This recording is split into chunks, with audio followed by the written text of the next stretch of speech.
gracias. ¿Qué tal? Una cuestión previa. ¿Qué se imaginan ustedes? Que imagino que ya algo que les debe haber venido de la clase pasada, si es que tienen un banco de clases, acerca de tecnología en psiquiatría. ¿Alguien tiene una idea? ¿Algo que recuerde?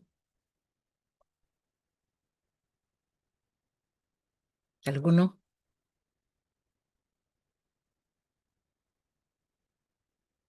¿Qué se le viene a la cabeza cuando habla de tecnología en psiquiatría? O al contrario,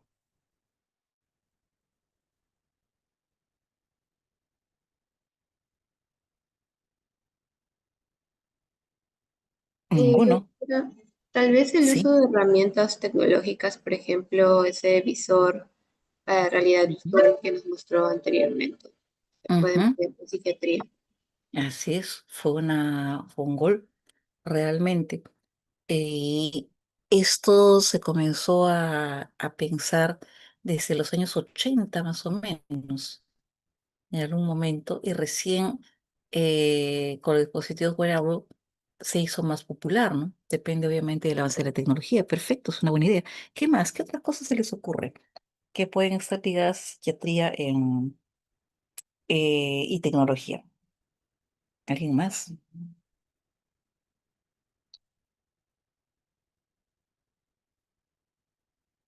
Andy, Andy Ron, Andy,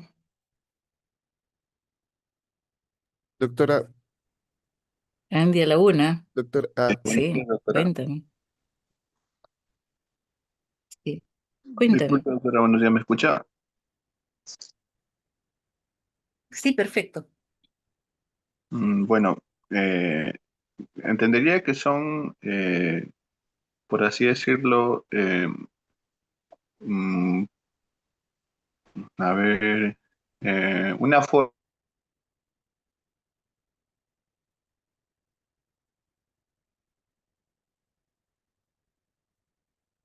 Discúlpame, ahora sí se te fue el audio, perdón.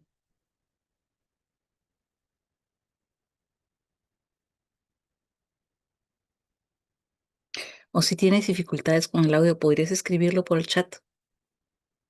¿Mm? Ya. ¿Alguien más? ¿Alguien más que quiera decir algo sobre esto? Ujú. Jim Peñarrera. Jim Sí, doctora, Peñarrera, buenos días. cuéntame. ¿Qué se te viene a la cabeza cuando vemos esto? Bueno, como lo mencionó mi compañera Thais, aparte de la realidad virtual, podría ser útil, no sé, la creación de apps o algo que nos permita seguir al paciente, ya que si bien es cierto, vemos al paciente cuando llega a consulta o a una terapia grupal de lo que hay, por ejemplo, en el Alminar y demás, pero no hay nada que nos permita seguirlos cuando ya están afuera, ¿no? En su casa, en la calle, entonces tal vez un aplicativo o alguna forma de que realice ciertos ejercicios o ciertas encuestas cuando no está en consulta, ¿no? En el hospital o en el Ujú, centro de salud mental, ¿no? Entonces, ujú, eso, o básicamente utilizar todo lo que está en nuestras manos y todos los avances que se han hecho hasta el momento para hacer un seguimiento al paciente y para ayudarlo a reinsertarse correctamente a la sociedad y que recupere todas las funciones, ¿no? Que se le fueron quitadas. ujú.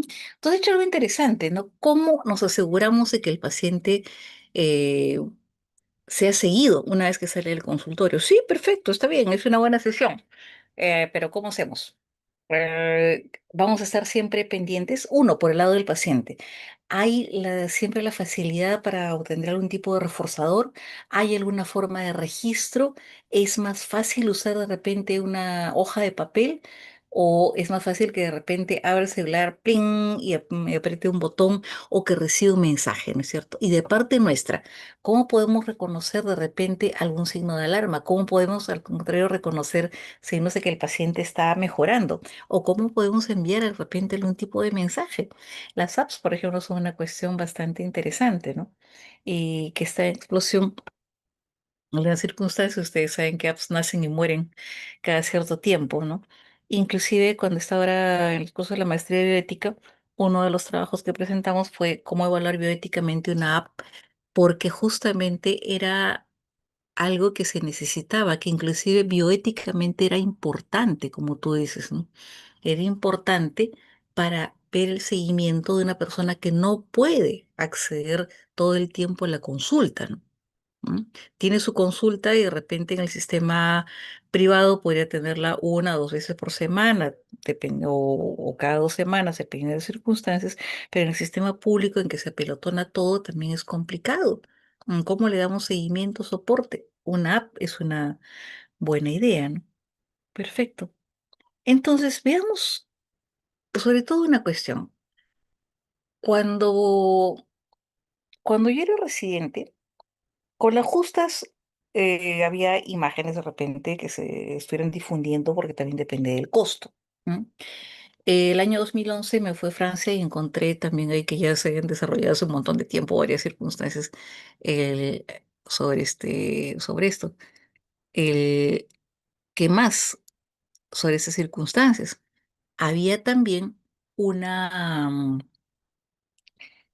explosión después de la época de la pandemia.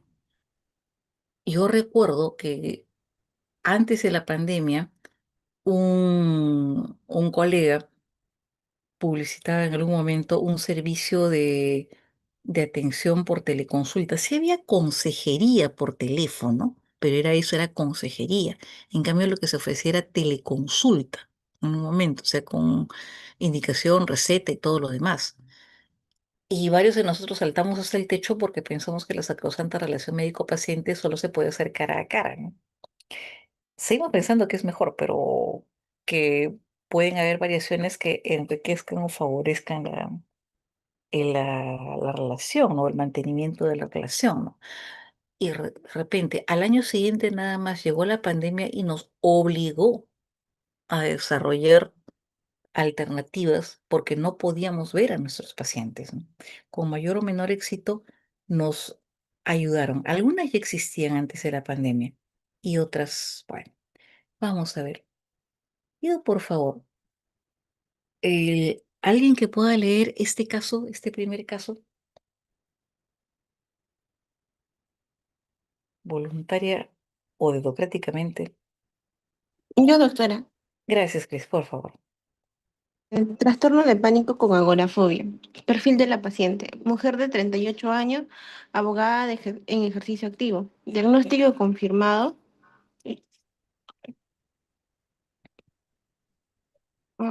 Diagnóstico confirmado de trastorno de pánico con agorafobia. Sin antecedentes psiquiátricos previos de relevancia. Tiempo de evolución, 14 meses desde el primer episodio de pánico. Motivo de consulta, incapacidad para quedarse sola en su oficina sin apoyo. Miedo intenso a tener una crisis al conducir su automóvil. Evitación progresiva de salidas familiares con esposo e hijos. Deterioro significativo de desempeño laboral como abogada y anticipación catastrófica ante cualquier situación de exposición. Perfecto, muchas gracias. Van a ver entonces, cuando lleguen a la clase de ansiedad, van a ver todas las características del trastorno de pánico. Pero fíjense, es una dama que tenía una vida más o menos normal hasta que comienza a padecer ese trastorno, ¿no? Y entonces vemos que tiene una vida bastante ahogada, ¿no? Bastante solicitada. Tiene trabajo, tiene familia, por lo que veo, si es que tiene que desplazarse, tiene dificultades al usar su carro, debe desplazarse a grandes distancias para esto, y eso interfiere en varias áreas de la conducta. Así, a ojo de buen cubero, ¿alguien sugeriría algún tipo de intervención mediada por algún aparato electrónico?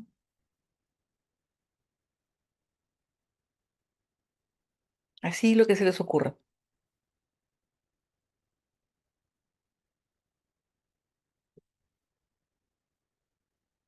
Bueno, Yo creo que ahí podría ser la realidad virtual, ¿no? Y poner ujú, al paciente así. sí, perfecto, una buena idea. Giancarlos, cuéntanos. Bueno, doctora, si es que hablamos acerca de tecnología en psiquiatría, podríamos utilizar lo que usted utiliza, ¿no? La realidad virtual.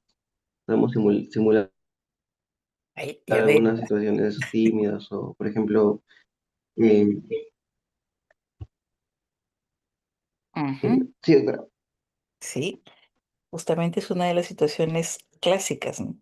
En las que se puede usar este aparatito. ¿Alguno de ustedes ha jugado con realidad virtual alguna vez? ¿Ninguno? Sí, doctor. Cuéntanos, Jim. ¿Cómo te has sentido? ¿Cómo era esta experiencia? Bueno, depende mucho también de qué tan avanzada esté, bueno, el uso del dispositivo, ¿no? Pero, Ajá. porque hay unos que simplemente cambian lo que uno ve, pero también hay unos que son tipo casco que también te Ujú. introducen el sonido.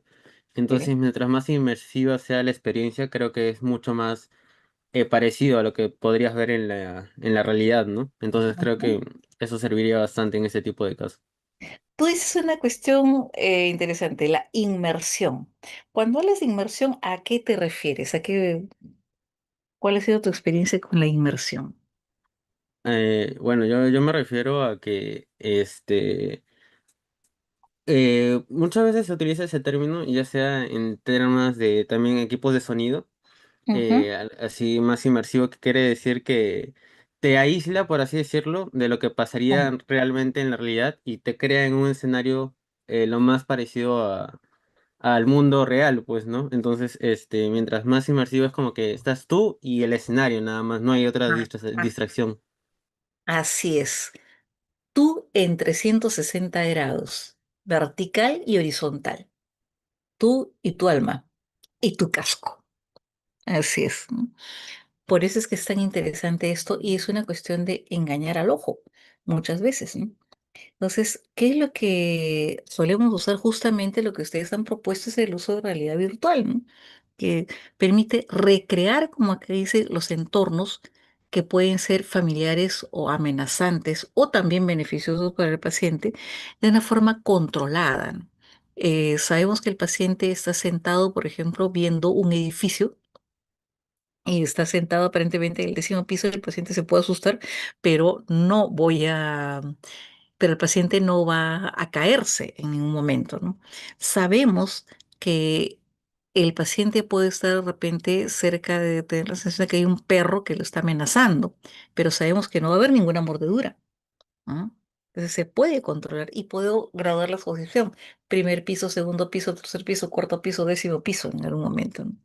Sí, generalmente como en toda terapia cognitivo-conductual, ojo, todos estos elementos se usan dentro de algún tipo de terapia. Por eso era importante hacer la clase de terapia antes. Necesitamos que el paciente sea educado en lo que le pasa, conocer el pánico, ¿no es cierto? Hacer la jerarquía de las situaciones que teme, ¿no? Ir a su oficina, manejar el carro, espacios públicos, lo ordenamos de menos a más y comenzamos siempre a trabajar con lo que tenga menos problemas. Registramos su nivel de ansiedad y los SUDS que son los síntomas de la escala subjetiva de ansiedad, las unidades subjetivas de ansiedad. USA se llama en castellano, ¿no? Iniciales y se supone que deben ir bajando en cada escenario con cada exposición, ¿no? La exposición se hace de forma guiada, graduada. Se maneja también otra cosa, la inducción de síntomas físicos en algún momento. Se puede hacer, como tú decías, agregar agregar sonido, por ejemplo, el sonido de la persona jadeando, el sonido del corazón palpitando más rápido o la visión borrosa que a veces se presenta en situaciones de angustia. Y se espera que el sujeto ensaye, que la dama este ensaye lo que va a hacer en la vida cotidiana, ¿cierto? ¿Y qué más se puede hacer? Recordemos que esta señora trabaja, recordemos que esta señora tiene familia y que de repente no puede venir a la consulta con mucha frecuencia. Y a lo que ustedes decían, justamente sobre el desarrollo de las apps y otras cosas más, se le puede hacer un seguimiento por teleconsulta. ¿Mm? Una vez conocida la persona en vivo, de preferencia, ya se le puede seguir cada cierto tiempo si es que tiene dificultades para continuar. Hay servicios ya otras áreas de medicina, como por ejemplo geriatría, que lo usan de forma preferente, visto que los pacientes geriátricos a veces tienen dificultades de movimiento, que ya los conocen, ya los han evaluado, y ellos necesitan simplemente controles periódicos. Entonces la teleconsulta ahí es un elemento bastante interesante, sobre todo en un paciente que ya se conoce, ¿no? Para advertir variaciones. Aquí tenemos otro casito. ¿Alguien más que pueda leerlo, por favor? ¿Alguien, Yo, alguien? doctora, Por favor. caso 2, trastorno depresivo moderado, perfil del paciente, ingeniero civil de 59 años con actividad laboral en obras de construcción. Presenta un diagnóstico de episodio depresivo moderado con escala de Hamilton de 18 puntos. No tiene ideación suicida activa. Presentación clínica. Dificultad severa de concentración en supervisión de obras.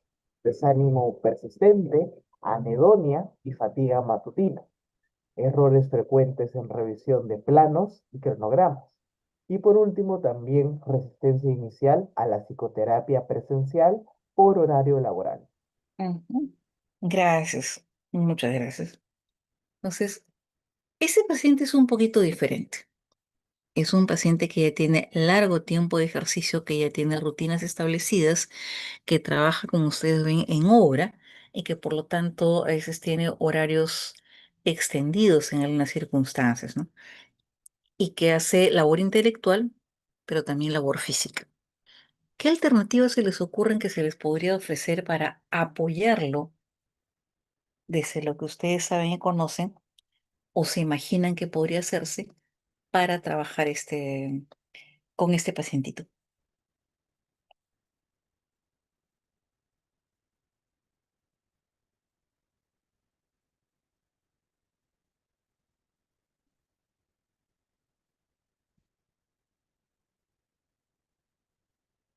¿Alguien que quiere exponer qué cosa se le ocurre?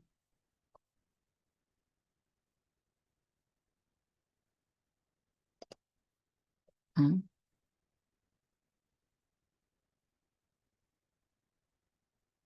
Ok. Rosemary Vázquez, cuéntanos, ¿qué se te ocurre que podrían usarse?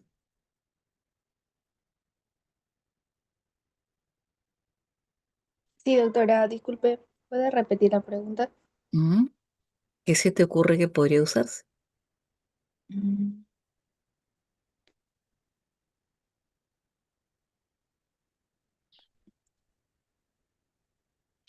Lo que se te ocurra, porque todavía no hemos hecho la clase.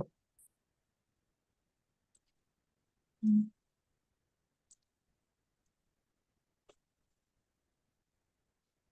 Eh, ¿Unos antidepresivos, doctora, por la anedonia Bien. que presenta? Ujú, ya, medicación, perfecto. ¿Y qué más? Eh, Queremos usar algo tecnológico para apoyarlo. eh, Tal vez una terapia conductual ahí. Ya, ya lo sabemos. Pero si queremos usar algo de tecnología extra para ayudar a este paciente, visto los problemas que tiene, ¿qué se te ocurre o qué le pedirías a la tecnología? ¿En qué le pedirías a la tecnología que te ayude?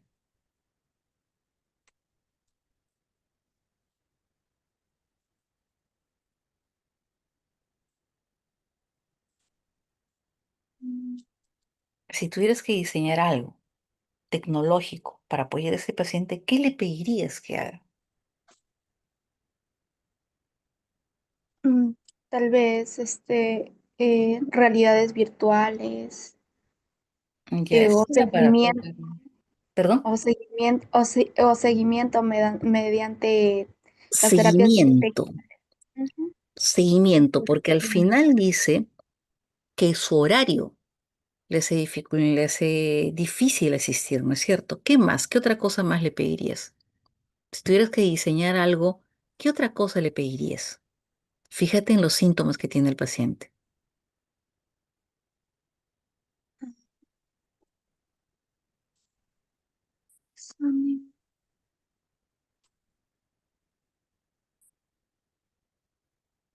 No sé si se podría usar en este caso dispositivos que puedan estimularle cerebralmente. Ajá, Sería una cuestión interesante, ¿no es cierto? Porque hay áreas en el cerebro que justamente tienen dificultades para poder trabajar. ¿Y qué preferirías? ¿Algo que estimule directamente o algo que estimule su trabajo a través de ejercicios? De los dos hay, pero ¿cuál preferirías? Creo que la estimulación mediante ejercicios. Ya, mediante ejercicios, perfecto, es una posibilidad, ¿no? Si estimulamos nuestro cuerpo mediante ejercicio físico, podemos estimular nuestra mente también con ejercicios en algún momento, ¿no? Y justamente una de las cosas que vemos aquí es que podemos intervenir con chatbots de terapia que puedan ayudarnos en algún momento. ¿M? Un chatbot clínico supervisado, por ejemplo, que nos puede permitir registrarlo, saber, seguir en algún momento cuál es el estado del paciente, pero que no solo nos brinde información, sino que a él le dé ejercicios de alguna manera, micro ejercicios de atención. Vea esto y cuéntenos, repita tal cosa, vamos a jugar, diga al revés tal cual palabra, de alguna manera, ¿no es cierto? Que le proponga algo así como un desafío. ¿No?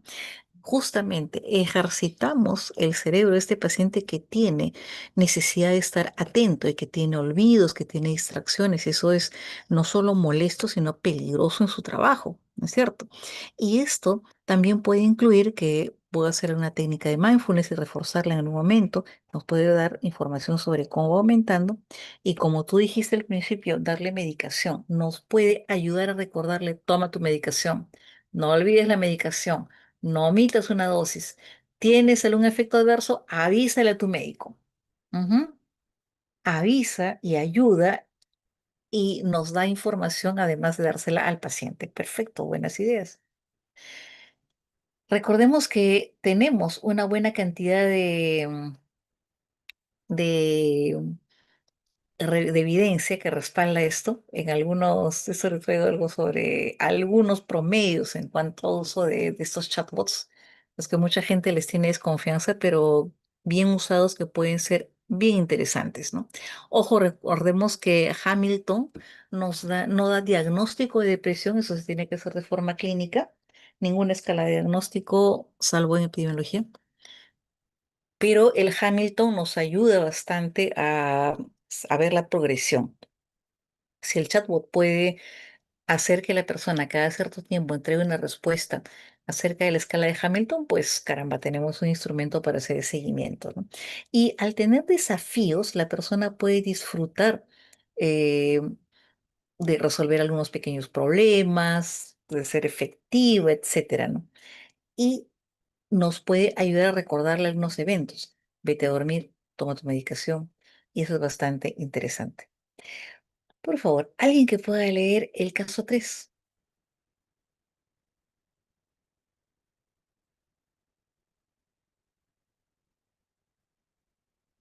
Yo, Comentario. doctora. Cuéntanos, por favor. Bien. El perfil del paciente, hombre de 27 años, con diagnóstico de esquizofrenia paranoide, en fase de estabilización. PANS total 62, en tratamiento con antipsicótico atípico con buena adherencia. Vive con su familia, no trabaja actualmente, limitaciones en la autonomía funcional. Los déficits cognitivos predominantes, atención y concentración, tiene una dificultad para mantener el foco en tareas simples por más de 10 minutos. En memoria visual, presenta incapacidad para recordar rostros, secuencias de imágenes y ubicaciones espaciales. En la velocidad de procesamiento, respuestas lentas en interacciones cotidianas y en función ejecutiva, dificultad para planificar y organizar actividades del día. Ujú. Perfecto. Gracias. Ahora, durante el tiempo que has estado en el curso, ¿has visto pacientitos que tengan esas dificultades? Mm, para, bueno, con la atención y concentración Ujú. y la velocidad de procesamiento. Ujú. ¿Qué es lo que has visto Ujú. en algún pacientito que recuerdas? Em, Como en cuanto al examen físico.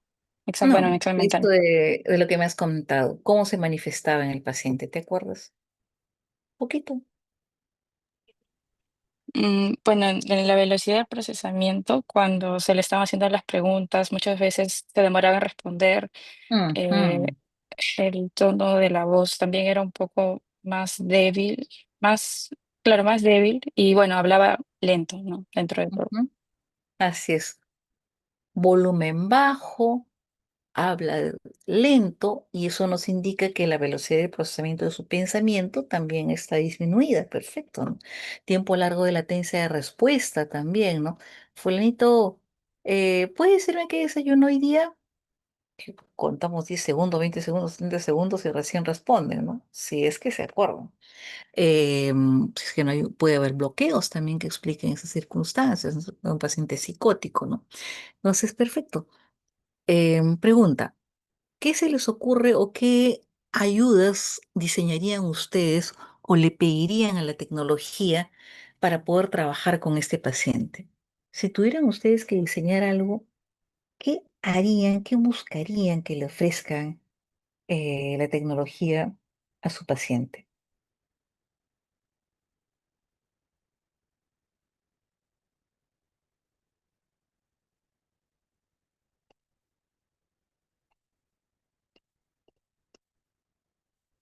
¿Algún voluntario o voluntaria?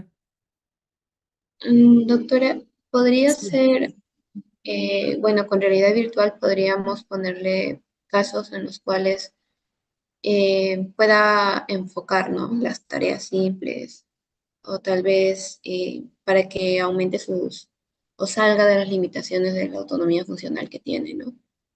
Es una posibilidad justamente de Tyson. Es una posibilidad con realidad virtual poder exponerlo a escenarios diferentes y poder entrenarse a responder, a hablar, a reconocer caras, por ejemplo, en las circunstancias. Yo no tengo ese software, no, no sé que alguien más lo tenga, pero sí hay lugares en los que se puede reconocer, por ejemplo, expresiones faciales y catalogarlos adecuadamente o pedirles que actúen, que piensen al ver una situación dada y validar, reconocer, estimular al sujeto. Perfecto, una buena idea. ¿Qué más? ¿Qué otras cosas más se podría hacer? Disculpe, ¿podría usarse el uso de aplicativos que puedan estimular el procesamiento de la información? Ujú, también es eso, Juan. Así es, un aplicativo que podría de repente leer la voz, un aplicativo que podría recordarle ciertas cosas, que podría invitarlo de repente con algún jueguito a procesar, a dar alguna respuesta. Ujú. ¿Qué más? ¿Qué más? ¿A alguien más se le ocurre algo?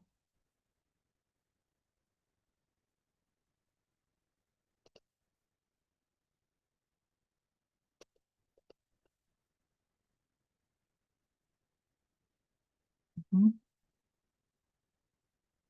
Fernando Chura, cuéntanos, ¿qué más se te ocurre? ¿Qué le pedirías a un aplicativo, alguna solución tecnológica que te dé para este pacientito?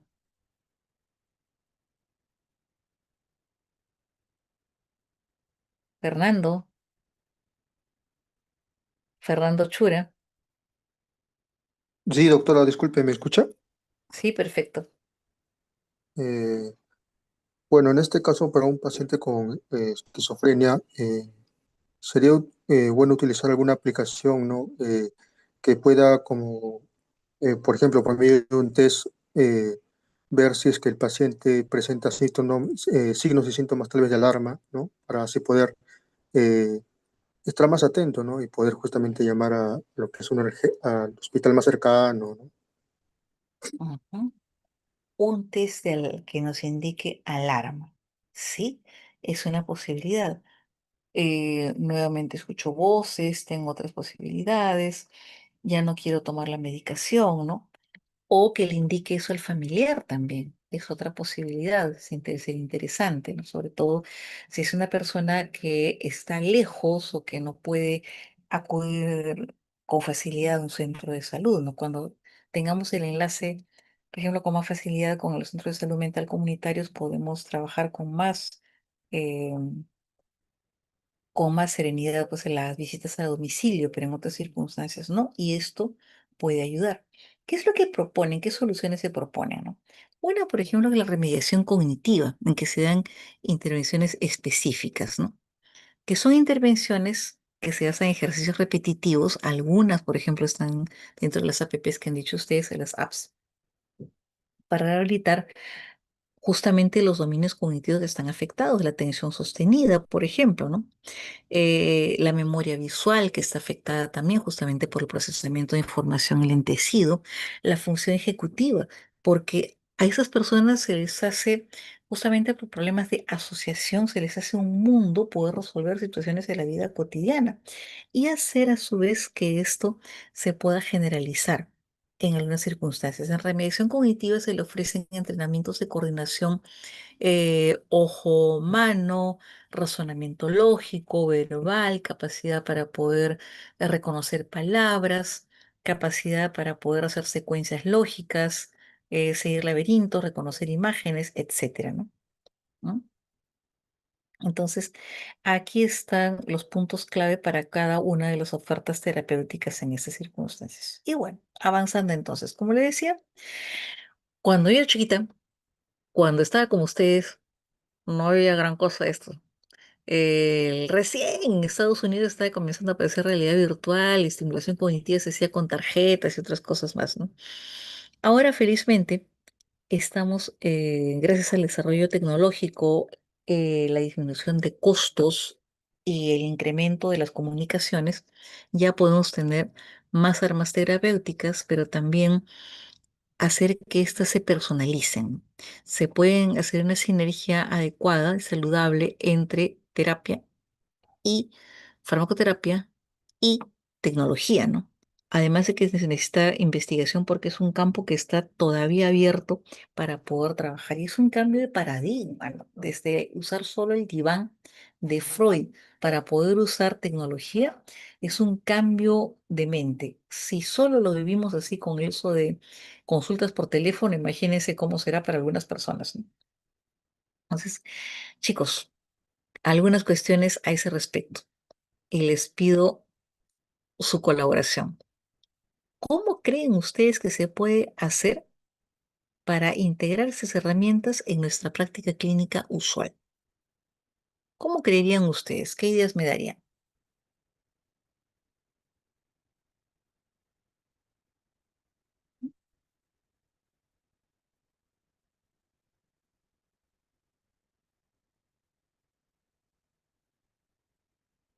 Cuéntenme.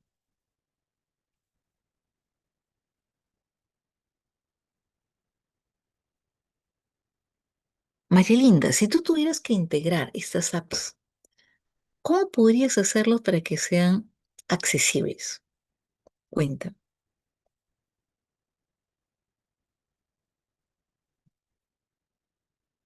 María Linda, María Linda Cruz, María Linda la una, María Linda la dos, María Linda a las tres. Pues es ausente, te agradecería no colocar tu ad. Sergio Ninahuaman, cuéntame. ¿Cómo harías para integrar toda esa tecnología a la práctica usual? ¿Qué se te ocurre? Bueno, buenos días, profesora, ¿Qué? doctora. Ujú. Mm, yo creo que primero debemos entender a qué paciente, con qué paciente estamos eh, abordando, porque Perfecto. es Ujú, distinto trabajar con un joven, un niño, a ujú. un adulto mayor. O sea, Así los es. contextos son distintos y probablemente introducir estas nuevas herramientas podría ser menos beneficioso en su caso. También depende del caso, entonces eh, Ujú, sería sería complicado en un inicio, creo yo, si es que no tenemos algunas eh, guías clínicas o este método ya estandarizado. ujú. Mm, pero yo creo que sí sería beneficioso, como usted lo mencionó, la parte de lo que vendría a ser, eh, ¿cómo mencionarlo? Mm, se me fue la idea, pero yo creo que depende en sí del paciente, doctora. Eso es cierto, depende mucho del paciente, ¿no? Hay circunstancias en las cuales se puede usar cierto tipo de tecnologías y en otros casos en que no se puede usar, ¿no? Sol lagunes, por ejemplo, ¿en qué casos crees que podríamos integrarlos con más facilidad y en qué casos crees que no?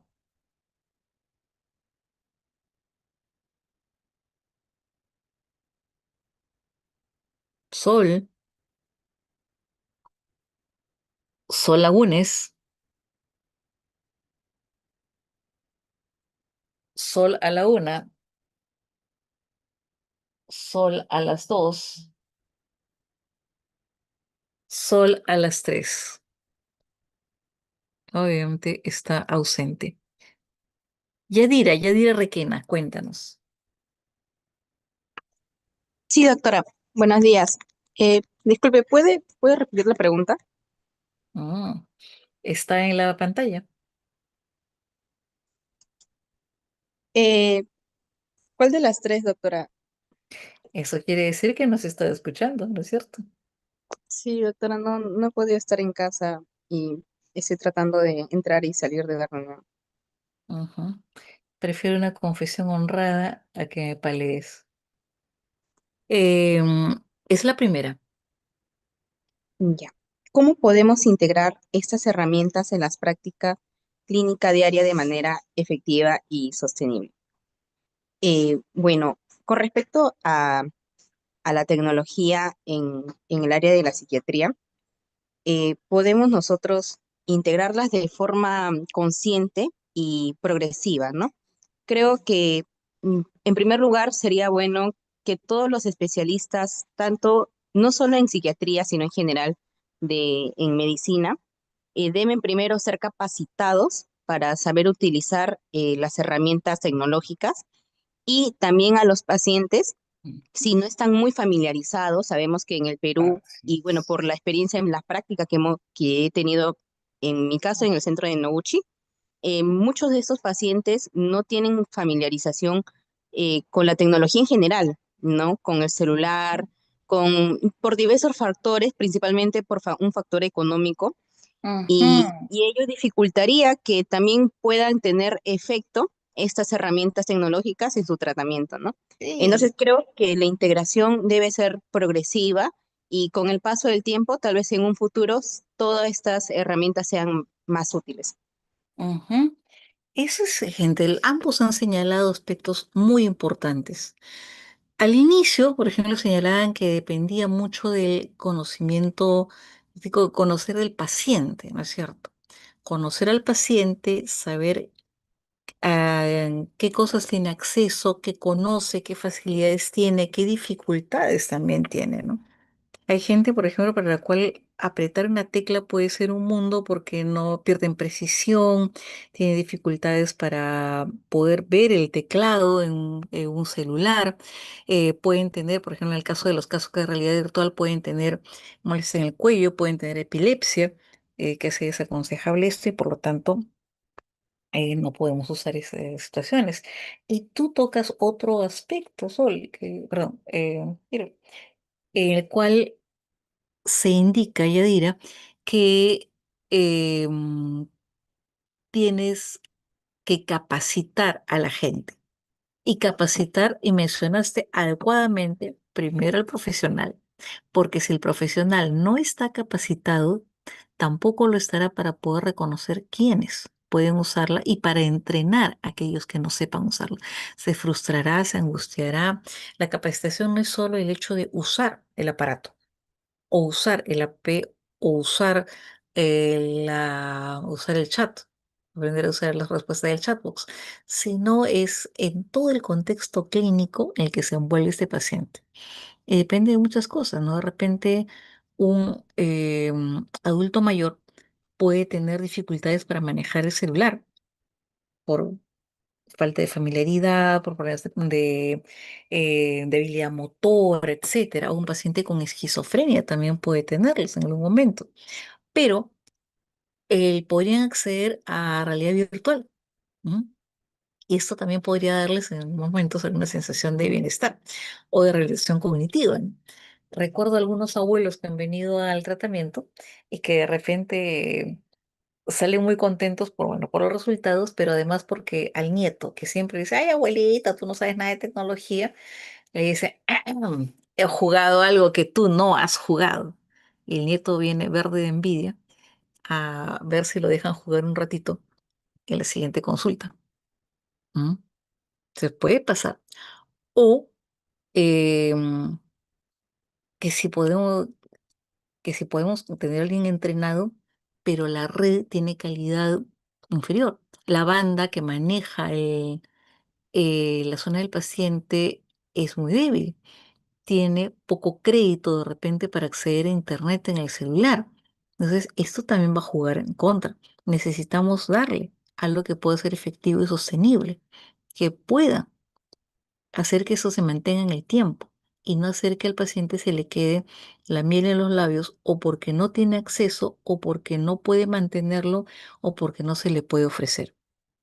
Ahora, toda innovación tiene que pasar de todas maneras por un filtro ético. Eso fue lo que nos recordaron en la maestría, ¿no? ¿Por qué? Porque no podemos abandonar a los pacientes una vez ofrecidas algunas soluciones. No podemos hacer hacer un financiamiento parcial y luego dejar morir a la intervención por falta de dinero, lo cual cortaría el tratamiento de varios pacientes y otras cosas más, ¿no? Entonces, todas esas cosas se deben considerar y son cosas importantes que pueden observar. Por ejemplo, ustedes mismos han dicho, ¿no?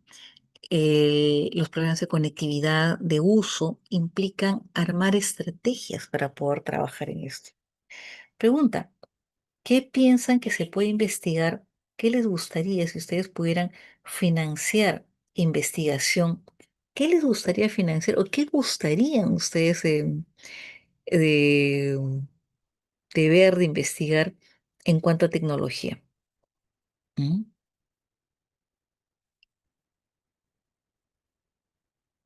¿Cuál sería su sueño? Tulio Chávez, cuéntame. Doctora, Ujú.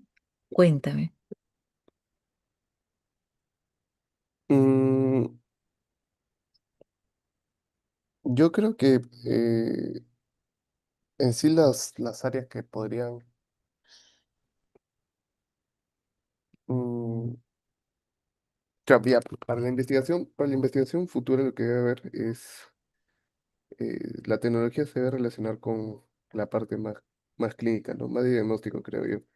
Ya, diagnóstico. Ujú. Claro, porque, a Oh, ver, mm, conforme pasan, o por lo menos en el caso de los DCMs han ido cambiando con cada actualización, ¿no? Lo que antes se consideraban patologías, antes no se consideraban patologías, van saliendo de esa línea, van saliendo nuevos conceptos, van quedando claros nuevos temas, ujú, como la parte de, por ejemplo, las neurodivergencias. También, ujú, entonces tenemos un conocimiento también más profundo de cómo es que funcionan también estos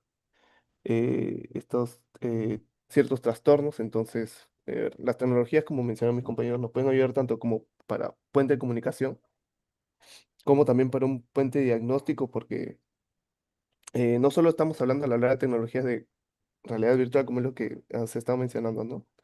O de estas como de realidad virtual, sino también métodos diagnósticos, porque sí, cada vez se hace más claro, o sea, hay ciertas patologías que se dan por ciertos genes alterados, por de repente ciertas vías alteradas como la mTOR, ¿no? En el caso de autismo, que se relaciona, o últimamente se está relacionando por ese aspecto.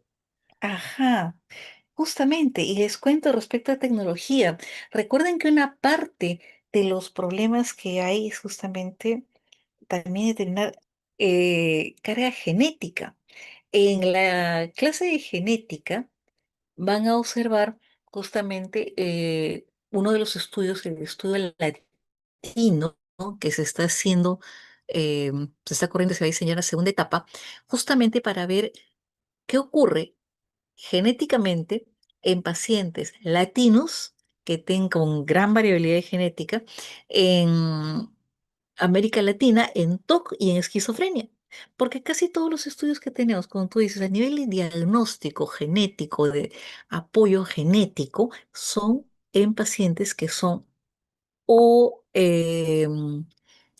como los llaman ellos, caucásicos, gente anglosajones o nórdicos, o en población negra, ¿ah?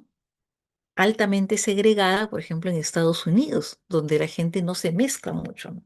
Los latinos tenemos dos peculiaridades, tenemos otra cara genética, pero además nos mezclamos bastante, ¿no? Entonces, justamente a nivel de diagnóstico o a nivel de pronóstico también, la genética es un campo abierto, no lo vamos a tocar acá, pero sí es algo importante, es algo necesario. Y también mejorar justamente también las estrategias diagnósticas, es un área de investigación bien interesante. Si ustedes ven que hacen conferencias en cada cierto tiempo para afinar criterios, no solo los de SM4 sino también el el CIE, que llevamos en CIE 11, se supone que el 2024 se iba a poner en funcionamiento acá en Perú el CIE 11 por la pandemia y otras cosas más. Todavía se proyecta en unos 3 años más que se comience a usar. Pero fíjense que se necesitan estándares para poder ponernos de acuerdo y para poder dirigir esfuerzos económicos, esfuerzos terapéuticos, para poder trabajar en estos casos. Perfecto. Dicho esto, entonces avanzamos un poquitín más. Me decía, veamos algunas terapias de las que ya hay, de algunas viejitas, algunas innovadoras y algunas que se están esperando, ¿no? Primero, en las terapias de neuroestimulación, desde las convulsiones que se veían hace algún tiempo hasta el uso más de precisión, ¿no? El TEC, por ejemplo, la primera terapia biológica de este tipo no farmacológica que hubo, el famoso electroshock, que es una inducción controlada de cambios neuroquímicos. En el otro documento que se les va a alcanzar van a tener toda la descripción de la parte eléctrica de esto, ¿no? Fue realmente un pilar histórico de la psiquiatría, ¿no? Se le ha satanizado, se le ha demonizado, a raíz de una película y un libro, Alguien voló sobre el río, sobre el nido del cuco o Atrapado sin salida, se le ha satanizado. En realidad, tanto el libro como la película no eran acerca de denuncias sobre pacientes psiquiátricos atrapados, etcétera, etcétera, sino eran en realidad metáforas sobre la vida política en Estados Unidos, dicho sea de paso, ¿no? Entonces, eran, como ustedes conocen, una inducción controlada de una convulsión por estimulación eléctrica a través de dos electrodos. Se ponen en, en los casos en ambos en los hemisferios diferentes, o también a veces con un solo polo, ¿no? Ha ayudado bastante, generalmente en casos de depresión resistente, en episodios donde hay manía aguda, con agitación, con incremento de actividad que no se da bien a la medicación, en catatonía y también cuando hay depresión mayor con ideación suicida severa o esquizofrenia resistente, ¿no? Entonces, siempre es bastante útil. ¿Qué efectos secundarios puede haber? Poder cefalea, poder generar confusión posictal, ¿no? Y generalmente esto es transitorio y irreversible. El tiempo más largo que se ha registrado históricamente de confusión después de esto ha sido 6 meses, algo rarísimo. Generalmente pues se recupera en minutos, como ustedes saben, ¿no? Siempre se hace bajo anestesia general y relajación muscular. Hay siempre un anestesiólogo al costado que usará la contracción muscular y el electroencefalograma para poder guiar el evento, ¿no? Se hace también terapia de convulsión magnética que tiene el uso ya no de electricidad directa, sino campos magnéticos, ¿no? En algún momento no es una terapia que se use de forma estándar, la otra está más accesible, ¿no? Y generalmente ahorita solo se usa en investigación. La estimulación magnética transcraneal que actualmente está aumentando en actividades se basa en la modulación neuronal muy precisa y no invasiva. Por ejemplo, este es un aparatito de estimulación magnética transcraneal que usa aquí dos bobinas. En otros aparatos más modernos hay como una gorrita que puede estimular varios puntos y se ubica exactamente cuáles son los puntos que se quieren estimular con pulsos magnéticos, ¿no? Que se supone que transmitidos de forma adecuada en la zona adecuada pueden generar corrientes eléctricas débiles, pero que van a actuar solo sobre áreas muy específicas del cerebro, ¿no? Y con eso van a modificar la excitabilidad de las neuronas de este lado, ¿no? No es invasiva, hay una buena evidencia, nosotros éramos muy escépticos, muy desconfiados hasta hace unos 10 años y después cada vez ha ido mejorando la aceptación. Generalmente no es primera opción, pero sí es sumamente útil cuando hay depresión mayor resistente a medicación o cuando de repente hay efectos secundarios. Hay gente que tiene efectos secundarios muy marcados, no puede usar medicación, hay recomendación y necesidad y es bastante útil. También se está explorando el uso en trastorno de ansiedad, que generalmente en depresión es donde nos ha dado mejores resultados, ¿no? Realmente. A veces, bueno, para todo, para ansiedad, para esquizofrenia, pero es, como le digo, bastante útil. Ventajas, no necesito anestesiólogo, no provoco convulsiones. Generalmente los efectos secundarios son bastante raros, poder cefalea, poder dolor de cabeza, algunas molestias, hormigueos, no es frecuente, pero puede existir, ¿no? Y se puede focalizar em, bastante bien el lugar de acción con un paciente despierto.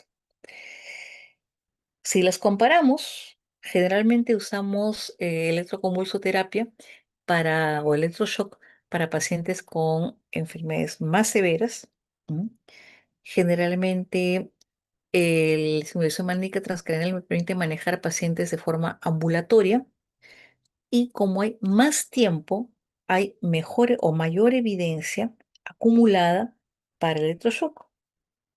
No porque sea necesariamente más mejor, sino porque realmente tenemos más tiempo usándolo. ¿No? ¿Qué más? Un poquito más allá, remediación cognitiva, neurofeedback, estimulación del nervio vago, pero vamos a detenernos un poquito más en la estimulación cognitiva, justamente por una situación. Ustedes habían hablado en el segundo paciente, el caso clínico inicial, que se necesitaba estimular al cerebro. Estimularlo para que pueda trabajar, para que juegue y de esa manera recupere algunas funciones. Y justamente la remediación cognitiva, sobre todo la que es asistida por computadora, ayuda mucho para esas circunstancias, ¿no? Se fundamenta obviamente en la neuroplasticidad y puede existir. Y la idea de que las habilidades, las funciones cognitivas de pensamiento, reflexión, acción, soportadas por la atención, la memoria, la evocación, pueden ser entrenadas y mejoradas por ejercicios, ¿no? Usan varios software con ejercicios que se pueden trabajar en el consultorio o a través de un acceso limitado se pueden trabajar con en la casa del paciente, ¿no? Y eso permite que el clínico pueda tener acceso también a la información de lo que ha hecho el paciente en algún momento. El uso más extendido está en el tratamiento de déficits cognitivos en esquizofrenia, pero también en trastorno de déficit por atención, en daño cerebral traumático y en situaciones como depresión en las cuales hay problemas para la cognición. La remediación cognitiva también es útil en estos casos, aunque se ha explorado y se ha visto mucho más en el caso de los pacientes con esquizofrenia, muchísimo más. El neurofeedback que trabaja, por ejemplo, con síntomas, está más ligado a la terapia conductual para trabajar a través del uso del condicionamiento operante, ¿no? El cerebro aprende a regularse con retroalimentación, midiendo la actividad con el electroencefalograma y ante, por ejemplo, el entrenamiento en relajación ante la anticipación de un evento inadecuado, puede, se puede leer a través de perdón, de la detección de señales eléctricas, qué tanto el paciente se relaja con los ejercicios que le he enseñado y se le puede indicar perfecto, ha llegado a este momento, ha llegado a este nivel y está mejorando o continúe, mejore todavía más, entrene tal cosa y tal otra, ¿no? Y esto nos ayuda bastante, sobre todo para TH, ansiedad, depresión y sobre todo como trastornos del sueño, porque muchas veces los pacientes tienen problemas de conducta en el sueño, problemas de higiene del sueño, ¿no?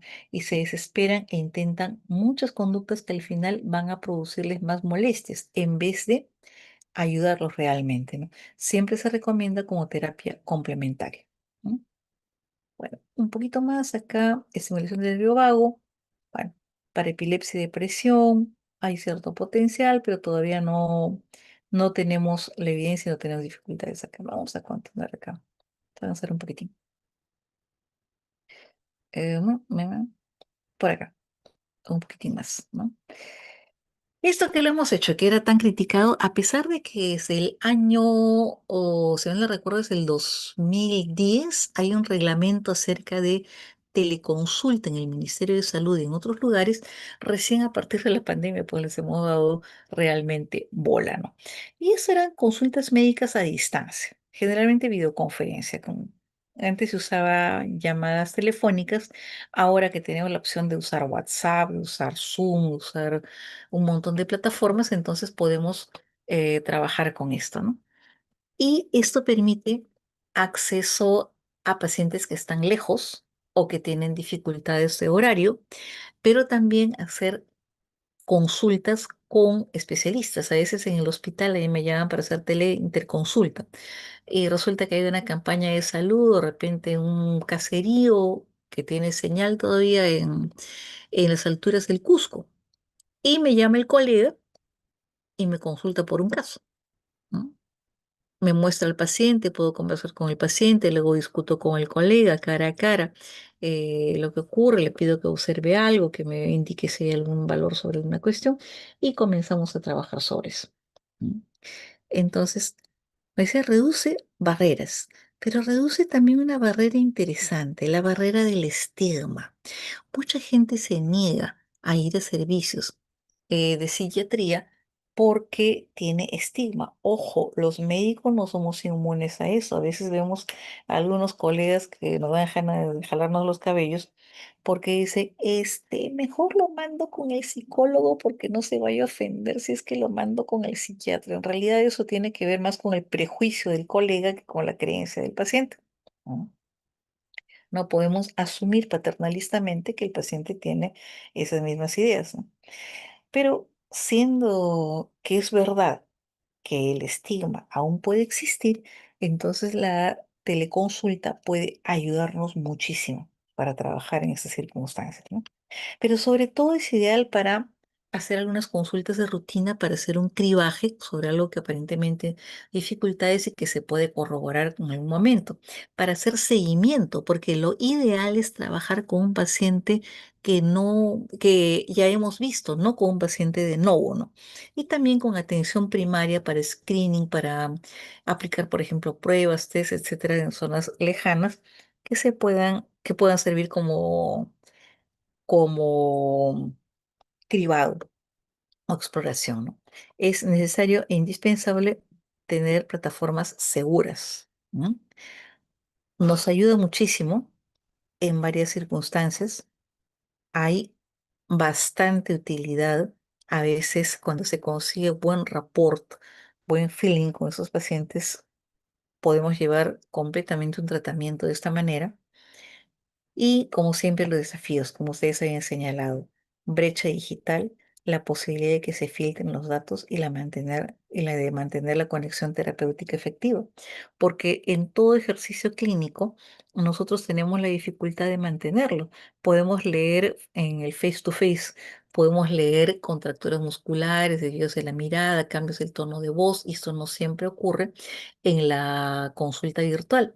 Además, otro problema que pasa, que es real, no es existente. A veces no siempre sabemos si hay alguien al costado y si la persona puede guardar o no la privacidad adecuada. Tengan siempre cuidado cuando realicen eso, adviertan al paciente que es preferible que estén solos y que se aseguren.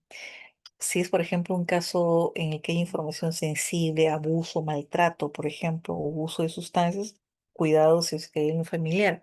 Y también es necesario asegurarnos de que en situaciones en las cuales necesitemos nuevamente, en el caso, por ejemplo, de abuso, en el caso de abuso de sustancias, en el caso de psicosis y otras cosas más, necesitamos que haya un familiar cerca para corroborar la información. ¿No? Entonces hay que trabajar con esto, ¿no? Y una cuestión interesante, la irrupción de la IA para trabajar con esto. A través de los mecanismos de procesamiento del lenguaje natural se pueden analizar patrones lingüísticos y acústicos, y esto, por ejemplo, en un discurso normal, en un discurso de respuesta, puede permitirnos evaluar la voz, las inflexiones para ver si se retarda, si habla de forma diferente, si, por ejemplo, le pregunto sobre un suicidio, el paciente me dice, no, no siento nada, no tengo nada, ya dejé de pensar en eso, y ya nos puede ayudar a detectar de repente vacilaciones, situaciones en las cuales el paciente puede estar ocultando información de alguna circunstancia, ¿no? No se refiere a lo que hacen los pacientes a veces, de buscar en la IA toda la información. IA todavía es medio bruta para dar información realmente. Y como recién está aprendiendo, pues a veces suelta barbaridades y los pacientes a veces se las creen. Me vienen diciendo, pero la IA me dijo tal cosa. Señor, la IA no es médico, si no voy a pedirle la receta, me dan ganas de decirle en algún momento. Y bueno, pues IA todavía es bruta. IA es una herramienta muy buena cuando uno ya sabe del tema. Cuando uno no sabe, mejor pregunta y se orienta. De hecho, las láminas que he hecho con información que yo he buscado y que yo he sacado, después les sacaré, les enviaré las fuentes bibliográficas, están hechas con IA. Me sirven para hacer láminas más bonitas, pero no me dan la información concreta si es que yo no la reviso y la veo antes, ¿no? Nuevamente, los chatbots que ustedes hayan mencionado son bastante interesantes. La IA acá nos ayuda un montón justamente por el procesamiento del lenguaje. Nos ayudan, no nos hacen el tratamiento para dar soporte, para enviar contenido educativo, para rastrear, para buscar algo así como una persona de interés, en este caso, para rastrear síntomas de interés en algún momento y como complemento pues a la terapia tradicional, ¿no es cierto? Eh, Cuidado que a veces las IA se pueden quedar con la rapidez de evolución que hay, pueden quedarse en el camino. No tenemos todavía evidencia muy grande en trastornos clínicos severos, entonces manejémosla con cuidado y enseñémosle al paciente que si bien son de ayuda, son eso, son ayuda, no son todavía, no son tratamientos, ¿no? Algunos tipos interesantes, los de autoayuda que pueden enviar mensajes, dar entornos interesantes, algunos que puedan darnos respuestas estructuradas, que son prometedores, son necesarios, y algunos que pueden dar respuestas interesantes. Algunos de ustedes los conocen, GPT, Gemini, o hay otro, mm, Galen-Is, y no recuerdo qué otro más, que generalmente son dedicadas más a médicos, ¿no? Y lo que ustedes han visto que es que querido hacer trampa. Como ella todavía es bruta y quiere convencernos de que sabe, ya puede generar alucinaciones. Y cuando uno chequea la información y sabe de lo que está hablando, dice, esto es falso. Pero cuando uno no sabe, como un paciente que no pregunta y que busca así nomás, puede creerse la alucinada de la IA y el paciente puede quedar más o menos alucinado. A veces da la impresión, si uno no sabe buscar en IA, que la IA se ha ido a fumar un porro. Puede pasar. Recuerden, todo elemento tecnológico apoya y no reemplaza el juicio clínico. Requiere siempre supervisión. Otra cosa simpática que se deriva de la IA misma, ¿no? El fenotipado digital, ¿cierto? ¿Cómo podemos descifrar la conducta de los sujetos a través de ciertos datos, ¿no? Ya les había dicho el análisis de voz, el monitoreo pasivo en cuanto a sueño, así como se monitorean los pasos que uno da, podemos monitorear la actividad en algún momento. El los cambios de conducta, si se despierta a cierta hora, si se acuesta, etcétera, cuánto se mueve, los análisis de movimiento, por ejemplo, ¿no? Que pueden haber. Em, y que nos pueden ayudar para saber si la persona está siguiendo las indicaciones, por ejemplo, de activación física, en el caso de depresión o ansiedad, porque la activación física nos da un indicador bastante interesante de la mejoría o del empeoramiento, pero también el estimular el ejercicio físico, sobre todo el aeróbico, nos va a ayudar muchísimo a mejorar salud mental y a la evolución benéfica de los trastornos mentales. ¿No? Aquí hay algunos efectos ya un poquito más solucionados. Los implantes que nos pueden dar ya con el uso de repente de las teorías transhumanistas, ¿no? Con el uso del sensing, los algoritmos de predicción, algo así como les decía, como el persona de interés, podría ser un síntoma de interés, ¿no? Y nos puede llegar a predecir si presentados ciertos o cuáles síntomas, la evolución puede ser tal o cual y en dónde podemos entrar a intervenir. Nos puede ayudar, por lo tanto, a no esperar a que el paciente haga ciertas cosas, sino adelantarnos un poquitín. ¿No? El nivel de evidencia que se usa, el uso típico, vamos a ver. Y esto es otra cosa interesante. Realidad virtual para engañar al cerebro, pero para, como diríamos algunos, para su bien. Es un aparato simpático. Yo usaba en algún momento, yo uso otro. Y usan em, cascos, headsets, que pueden ser en ocasiones algunos en los que se inserte un celular con un programa descargado de forma adecuada o uno en el que vaya ya insertado el programa, con un Oculus, por ejemplo, ¿no? Y usan entornos inmersivos y controlados para poder simular algunas situaciones, simular situaciones fobógenas que produzcan angustia. Yo sé de paso mi trabajo de tesis de doctorado es el sobre uso de realidad virtual para poder controlar el miedo para hablar en público, ¿no? O mejorar. El cerebro va a responder y está visto y sí está probado que responde como si estuviéramos en el sitio real, ¿no? En el lugar, en el mismo sitio.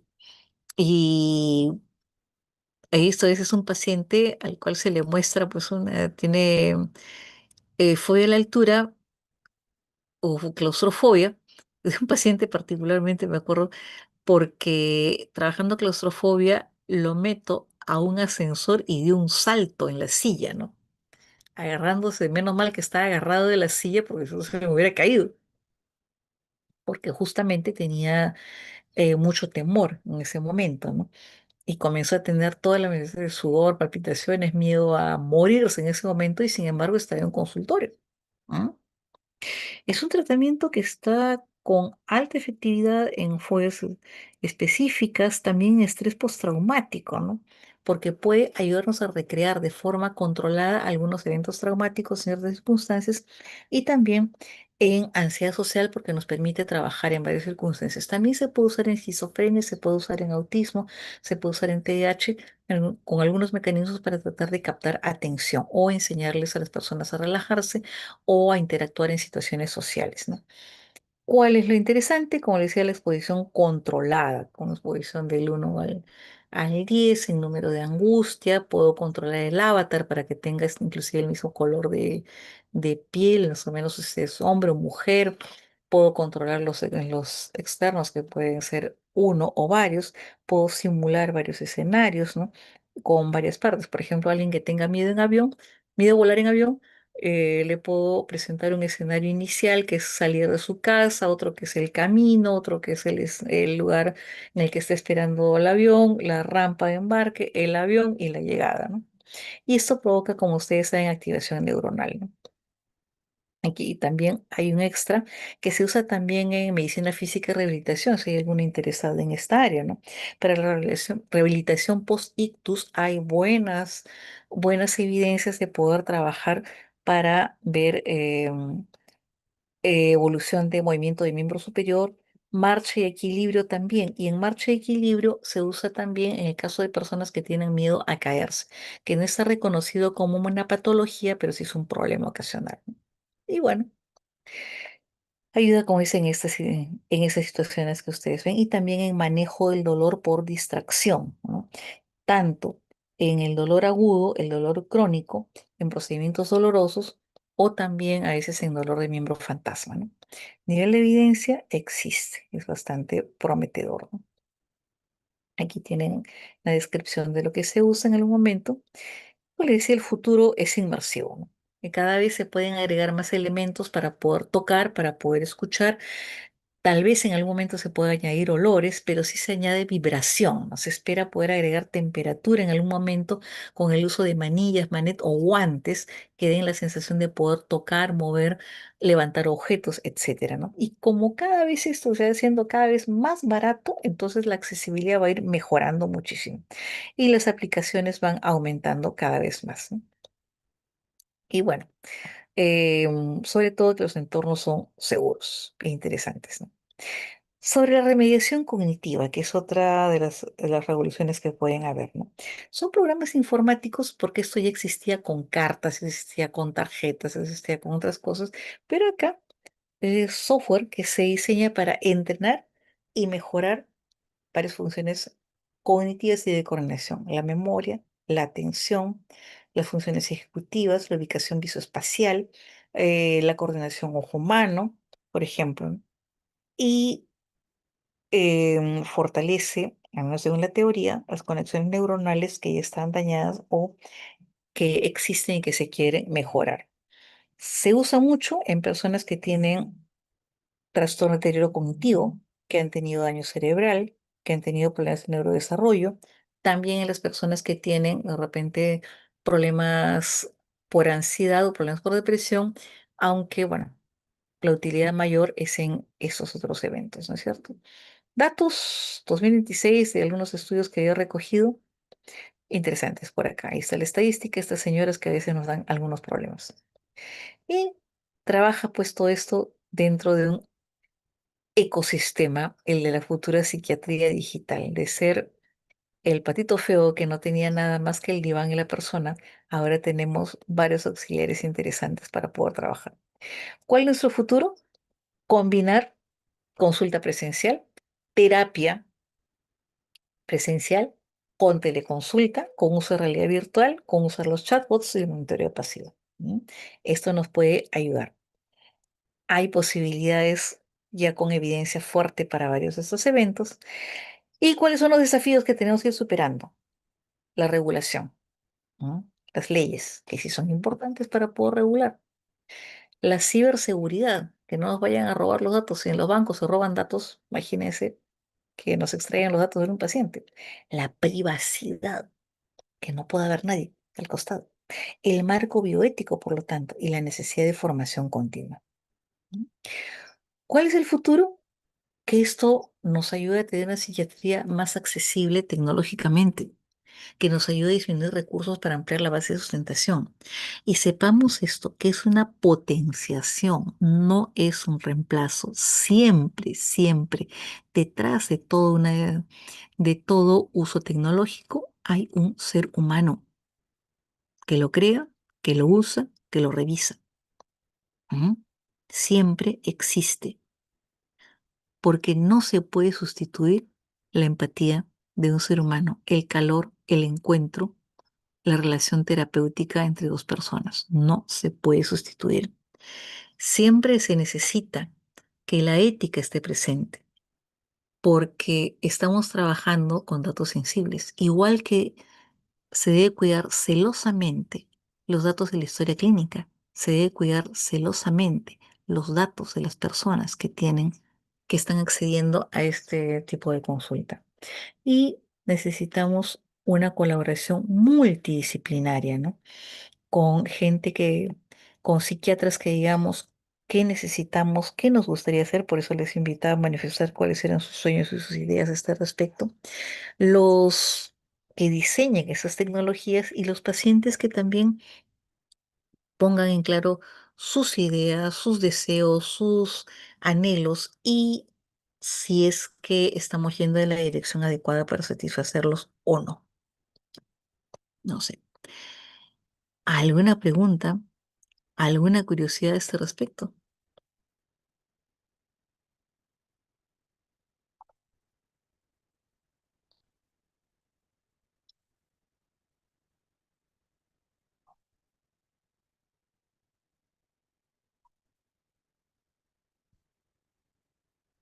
Confieso que cuando yo hice mi rotación en Francia, donde vi varias estas cosas, antes de llegar yo era una escéptica total y completa sobre este asunto. Ver cómo se podía integrar esto a la práctica clínica Ahí me abrió los ojos, me abrió la mente para muchas cosas. Pero sobre todo el conocimiento que decían ellos y nos dijeron todos los colegas y los psicólogos y los tecnólogos, los ingenieros de sistemas que trabajaban ahí. Detrás de esto siempre hay una persona. ¿M? Todavía no somos irreemplazables. Los seres humanos somos irreemplazables. Pueden, se podrá sustituir partes nuestras. Podemos auxiliarnos con situaciones teológicas, pero los seres humanos necesitamos del contacto con otro ser humano. ¿M? Siempre lo necesitamos. Recuerden, van a llevar ginecología el próximo año. Recuerden que el primer contacto que se tiene es con otro ser humano cuando uno nace. Y por eso se favorece el contacto piel a piel. Porque si no existe contacto entre dos seres humanos, no puede haber psicoterapia, no puede haber terapia y no se puede diseñar y usar uno de estos elementos para beneficio de los pacientes. Si no hay más ideas, si no hay más preguntas, si gustan, las pueden pasar por interno y espero que puedan disfrutar del sol en ese tiempo que queda. Nos vemos, nos vemos. Muchas gracias, doctora. Muchas Muchas gracias, gracias, doctora. doctora. Gracias. Gracias, Muchas doctora. gracias, doctora.